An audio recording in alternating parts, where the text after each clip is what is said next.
Hello everyone, open next question करते हैं। Okay, हमारे पास गिवन क्या, हमारे पास गिवन है एक फंक्शन एफ ऑफ एक्स हमारे पास गिवन है। Okay, just a second. हमारे पास function f of x given है। ओके, क्या गिवन है? X square plus 2x plus 1 divide by x square minus 8x plus 12। Clear, ये हमारे पास गिवन है और पूछा है कि जो हमारा एफ ऑफ एक्स है ना उसका रेंज क्या होगा। क्लियर, ये पूछा है। और इसके अलावा यहाँ पे ये भी गिवन है जो एफ ऑफ एक्स का डोमेन है वो डोमेन क्या है? ऑल रियल नंबर एक्सेप्ट 2 और 6। और इसका कोडोमेन क्या है? इसका कोडोमेन है आर। क्लियर, अब यहाँ पे आप सोच सकते हो कि इसका डोमेन में 2 और 6 क्यों नहीं? आप यहाँ पे देख सकते हो कि जो हमारा डिनोमिनेटर में बना हुआ है क्या है? X square minus 8x plus 12। जब हम लोग इसको फैक्टर करेंगे तो बनेगा हमारे पास x minus 2 into x minus 6। इसी कारण यहाँ पे यदि 2 और 6 होता तो हमारा जो डिनोमिनेटर वो क्या बन जाता? 0। और 0 बनने में क्या बन जाता है? Not define. इसीलिए यहाँ पे हमारे डोमेन में 2 और 6 नहीं है। क्लियर, चलो आगे बढ़ते हैं। हम लोग देखते हैं कि इसका रेंज कैसे निकालते हैं। क्लियर, तो हमारे पास जो गिवन फंक्शन है उसको पहले नोट डाउन कर लेते हैं। हमारे पास गिवन फंक्शन है, जस्ट अ सेकेंड, हमारे पास गिवन है f of x is equal to x square plus 2x plus 1 divide by x square minus 8x plus 12। ये हमारे पास गिवन फंक्शन है। Clear, okay.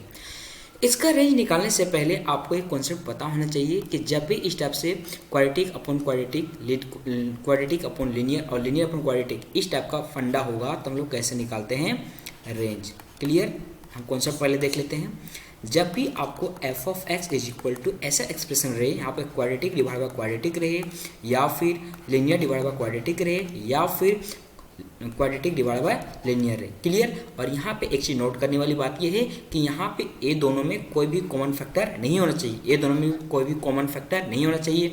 ये भी दोनों में कोई भी कॉमन फैक्टर नहीं होना चाहिए। यदि कॉमन फैक्टर होगा तो कैंसिल आउट हो जाएगा, फिर हमारा जो एक्सप्रेशन है वो लीनियर में बन जाएगा। Clear, okay. तो उसका फिर रेंज निकालने का अलग फंडा होता है। तो यहाँ पे तीनों में कोई भी कॉमन फैक्टर नहीं होना चाहिए, तब इसका स्टेप बोलता है या फिर मेथड बोलता है सॉल्व करने का। वो ये बोलता है कि एफ ऑफ एक्स को वाई मान लेंगे और यहाँ पे जो भी एक्सप्रेशन रहेगा उसको लिखेंगे। उसके बाद हम लोग क्या करते हैं? इसके बाद हम लोग एक क्वाड्रेटिक एक्सप्रेशन बनाने की कोशिश करते हैं, इसको मल्टीप्लाई करते हैं इधर। उसके बाद एक बनता है एक्सप्रेशन, क्वाड्रेटिक एक्सप्रेशन बनेगा या फिर क्वाड्रेटिक इक्वेशन बनेगा। किस में बनेगा? एक्स में बनेगा। उसके बाद हम लोग क्या करते हैं? D greater than equal to 0 for all x belongs to given domain. जो डोमेन गिवन रहेगा या फिर हम लोग यदि डोमेन गिवन नहीं रहता तो इन जनरली जो हम लोग यूज करते हैं वो बोलते हैं for all x belongs to are.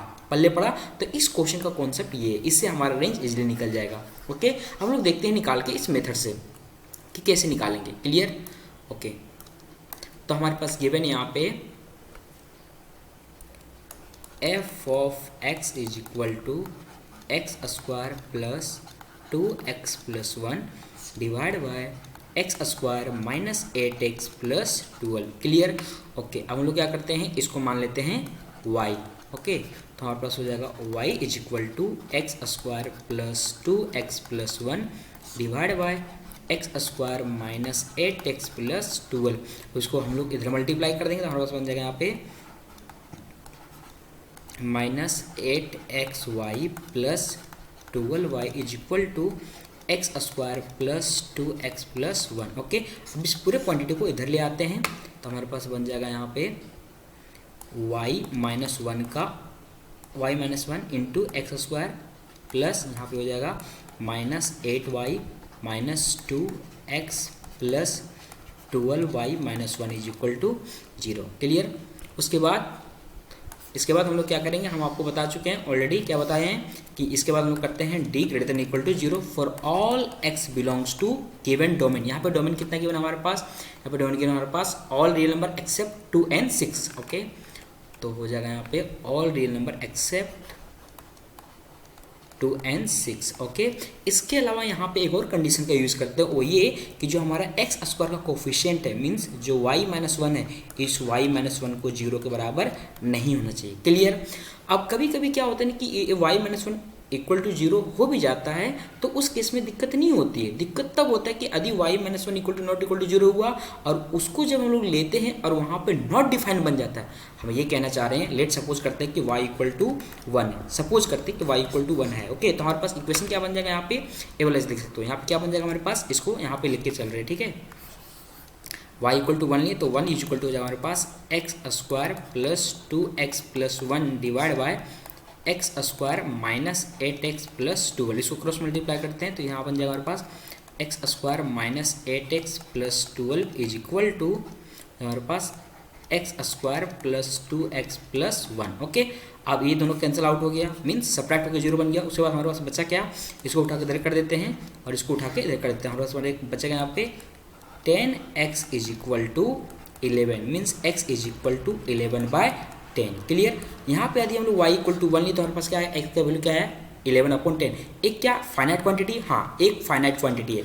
यदि मान लेते हैं कि मीन्स कॉन्सेप्ट ये बोलता है कि यदि एक्स स्क्वायर के बगल में जो रहता है, ओके, यदि वो 0 के बराबर करते हैं तो जो y का वैल्यू आता है उसको पुट करने से यदि x का वैल्यू फाइनाइट आया, मीन्स नॉट डिफाइन आया, तो हम लोग उसको 0 कर सकते हैं। अगर लेकिन यदि 0 करने से x का वैल्यू नॉट डिफाइन आ गया, मीन्स फाइनाइट नहीं आया, इनवैलिड क्वांटिटी आ गया, उस केस में हम लोग उसको 0 के बराबर नहीं करते। बट इस केस में हमारा क्या आ रहा है, x एक फाइनाइट क्वांटिटी आ रहा है, ए नॉट डिफाइन नहीं आ रहा है, तो इस केस में हम लोग y माइनस 1 को 0 कर भी देंगे तो कोई फर्क नहीं पड़ेगा। तो इस केस को लेने की जरूरत यहाँ पे नहीं है। समझ में आया बात। इस पे बेस्ड एक क्वेश्चन ऑलरेडी जेईई मेंस से पहले पूछ चुका है। क्लियर।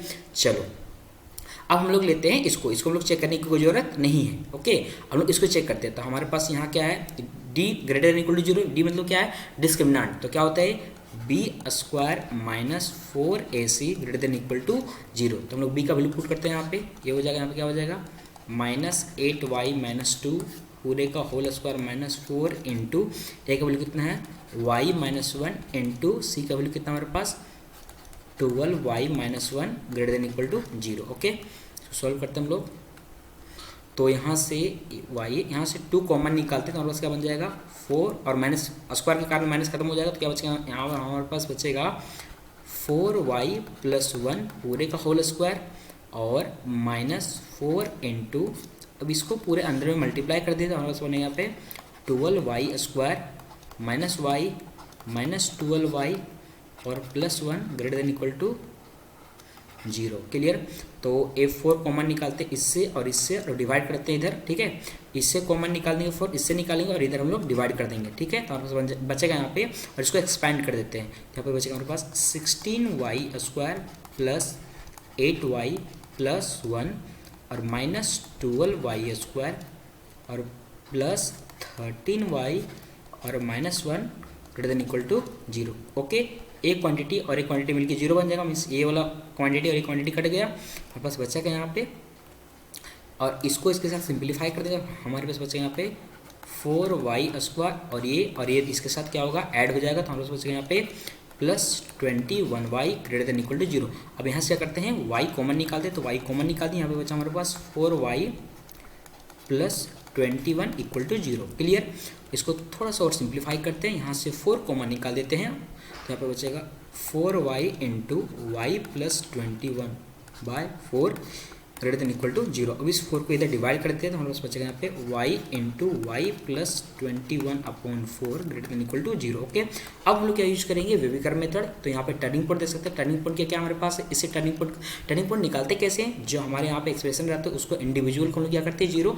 फॉर एग्जाम्पल इसको हम लोग करेंगे 0 तो वाई को कितना आ जाएगा 0, और इसको करेंगे 0 पूरे को तो क्या आएगा हमारे पास y प्लस 21/4 इक्वल टू 0। तो हमारे पास बन जाएगा यहाँ पे y is equal to minus 21/4। तो हमारे पास टर्निंग पॉइंट क्या आ गया, एक तो हमारे पास आ गया माइनस 21/4 और दूसरा हमारे पास आ गया 0। ओके, हम लोग शुरुआत किससे करते हैं प्लस से। उसके बाद हम यहाँ पे देख सकते हैं कि सबका पावर क्या है ऑड है, यहाँ पे भी 1 है और यहाँ पे भी 1 है। ऑड पावर है तो हम लोग साइन को अल्टरनेट चेंज करते हैं, प्लस हो जाएगा माइनस हो जाएगा प्लस हो जाएगा। ओके, और इस साइन के लिए हम लोग क्या लेते हैं, इस साइन के लिए हम लेते हैं पॉजिटिव वाला, मीन्स पॉजिटिव वाला कौन सा रीजन है, ये वाला रीजन हो गया और ये वाला रीजन हो गया। ओके, तो हमारा y बिलोंग्स टू क्या हो जाएगा, y बिलोंग्स टू होगा माइनस इन्फिनिटी से माइनस 21/4 और यहाँ पे इक्वल टू का साइन है। ओके, यहाँ पे इक्वल टू भी है। जब इक्वल टू रहता है तो हम लोग कौन सा ब्रैकेट लगाते हैं, क्लोज ब्रैकेट। ओके, यहाँ पे हो जाएगा हमारा क्लोज ब्रैकेट यूनियन यहाँ पे 0 पे और यहाँ पे हो जाएगा infinity. Clear. So this is our required range. Okay, चलो बाय बाय।